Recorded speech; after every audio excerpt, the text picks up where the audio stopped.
Let me show you something cool with this projector. Now the picture is very sharp on screen, right? What if I move the projector backwards? It becomes out of focus, but there's electronic autofocus on the projector, making the picture pin sharp again. And if I move it forward, the autofocus nails it again. I mean, this is better than doing it manually, fondling knobs myself. This is the XGIMI Horizon Pro.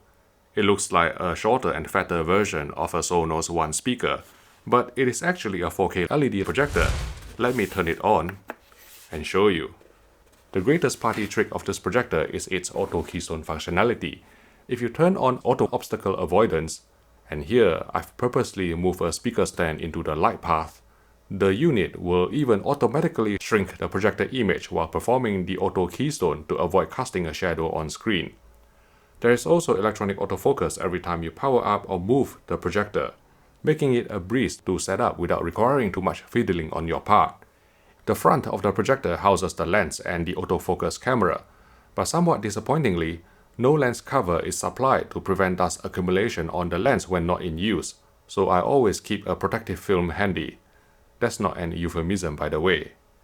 An XGIMI inscription and some touch buttons adorn the top of the projector, while the connections are found at the back of the machine, including two HDMI 2.0B ports with HDR10 and HLG support.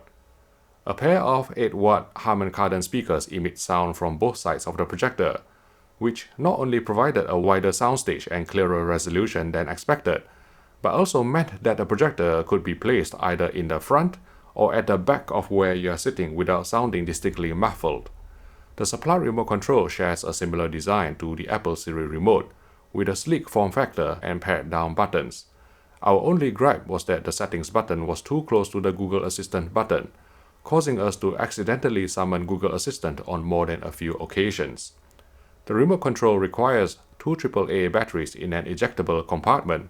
The first time I did it, it came out with such a force that I was taken by surprise. Note that the XGIMI Horizon Pro is not an ultra short throw projector. It has a throw ratio of 1.2 to 1. So to project a 100-inch image at maximum digital zoom, the projector needs to be around 9 feet away, just to give you some idea regarding placement. The Horizon Pro doesn't offer any adjustable feed or lens shift capability, and although the auto keystone function with obstacle avoidance is fun to use, the reality is that any keystoning would degrade the picture resolution.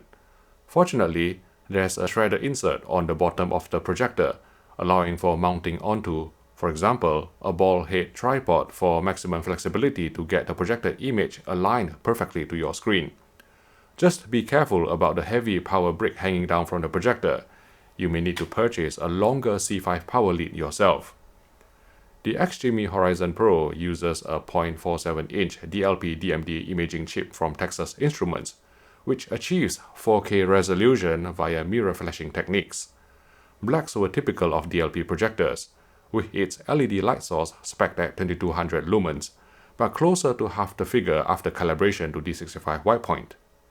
5 picture presets are available on the XGIMI Horizon Pro, and interestingly, the default image mode was movie, which on most displays would be the most accurate picture preset. However, we could only adjust the local contrast, HDR toggle, and motion compensation. There is no way to calibrate the grayscale in movie mode, which was far too blue out of the box. The other picture mode of interest is of course game mode, which is meant to provide the lowest input lag, but we shall talk about that later in this video. Custom is the picture mode that offers the most adjustable picture settings, including noise reduction and also RGB white balance controls as long as you set color temperature to custom, allowing us to calibrate the grayscale nearer to the D65 white point used within the film and broadcast industry. There is also a lesser-known brightness submenu under projector settings. We found that the bright and performance options were just boosting blue and green energy to achieve higher light output at the expense of accuracy, and so preferred to use the custom values, which not only resulted in lower fan noise, which, by the way, was very tolerable even when sitting next to the projector, like what I'm actually doing now, but also it presented another avenue for the grayscale to be calibrated for all picture modes.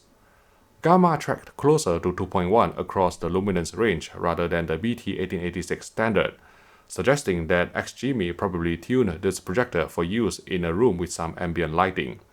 However, in a room with all the lights off to achieve the highest projector contrast, an overall gamma of 2.1 would cause the picture to look more washed out than reference. After calibration, skin tones looked fairly natural, but due to the lack of a color management system or CMS to correct the general oversaturation, this red-infused scene from Skyfall unsurprisingly came across overly strong. The XGIMI Horizon Pro is a 60Hz projector, and so exhibits all the common traits we've seen from most other 60Hz projectors. With motion compensation disabled, slow panning shots in 24 frames per second films manifested telltale talismanic judder.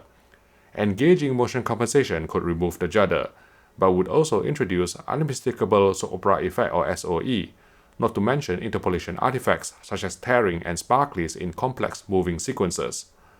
Owing to the 60Hz centric refresh rate, motion resolution was kept at the sample and hold baseline of 300 lines on this horizontally scrolling test pattern from the FPD benchmark disk, with no increase from enabling motion compensation. For 50Hz content, there was noticeable judder due to 50Hz to 60Hz frame rate conversion. To smooth it out, you would have to engage motion compensation with all the side effects it brings. Upscaling of standard definition content was average, with this SMPTE RP133 test card in 576i showing some junk pixels and fizziness. Jaggies suppression was decent, with only some jagged edges appearing on the third bouncing bar and the circle in this HQV benchmark test pattern. In terms of film mode interlacing, the XGIMI Horizon Pro failed to detect and process both 3.2 and 2.2 cadences, be them in standard definition or high definition, so we strongly advise sending progressive rather than interlaced video signals to the projector for the best picture quality. On this 1080p test pattern from the Spears & Munsell HD benchmark disc, the finest chroma detail was blurred horizontally and remained so in game mode. Unlike most other projectors from China, the XGIMI Horizon Pro offers a noise reduction control in the user menu, which we immediately turned off to restore film grain integrity and eradicate smearing artifacts. Because of limited light output, HDR presentation on projectors is very challenging at the best of times, and this is not helped by the over-brightened PQ EOTF tracking on the Horizon Pro, causing a washed-out picture on screen with blown highlights not only in 4000 nit movies, but also in HDR titles graded to 1000 nits. For this reason, we would rather forego HDR and watch in SDR, even though the projector achieved a reasonable white color gamut coverage of 91% DCI-P3 and 77% Rec 2020, as well as decent native 10-bit gradation. Interestingly, while pausing and playing the 4K Blu-ray of The Martian from an Oppo 203 player to check out the gradation, a thin line appeared along the bottom of the projector image on 2 occasions, which went away after a reboot. The latest firmware update on the XGIMI Horizon Pro has added 3D support, and we verified the projector to resolve Full HD 3D resolution.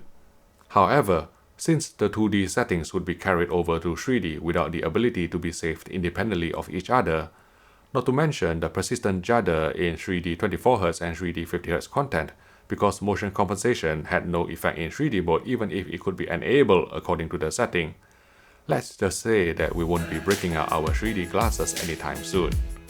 For gaming, the original input lag of 140 milliseconds could be cut down drastically to a respectable 34 milliseconds in game mode, which is one of the lowest we've measured on a 4K UHD projector.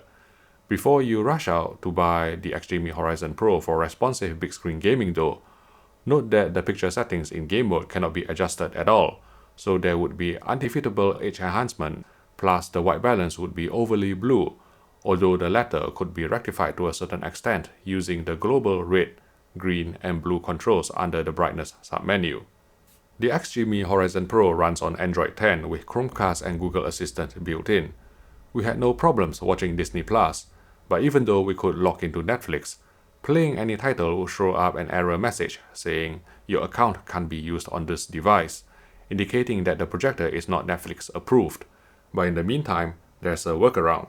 You'll need to first uninstall Netflix, then go into the Google Play Store to install an app called Desktop Manager, then proceed to install Netflix from the Desktop Manager app. After that, you can log into Netflix and start watching Netflix titles even in 4K HDR.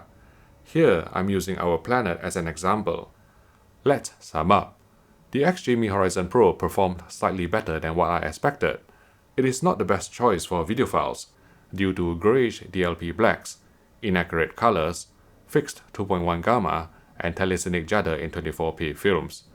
But for a casual viewer who just wants an easy-to-use projector you can just plonk down and start watching or gaming without needing to spend too much time on setting up and fiddling, the XGIMI Horizon Pro certainly fits the bill, thanks to its portability, autofocus and auto keystone capabilities, bright picture, decent inbuilt speakers, and useful Android TV interface. If you can put up with some forced sharpening in game mode, you can also enjoy big screen gaming with an input lag of 34 milliseconds, which is quick by projector standards. To watch another of our technical projector review, please click here for our playlist, and I will see you in the next video.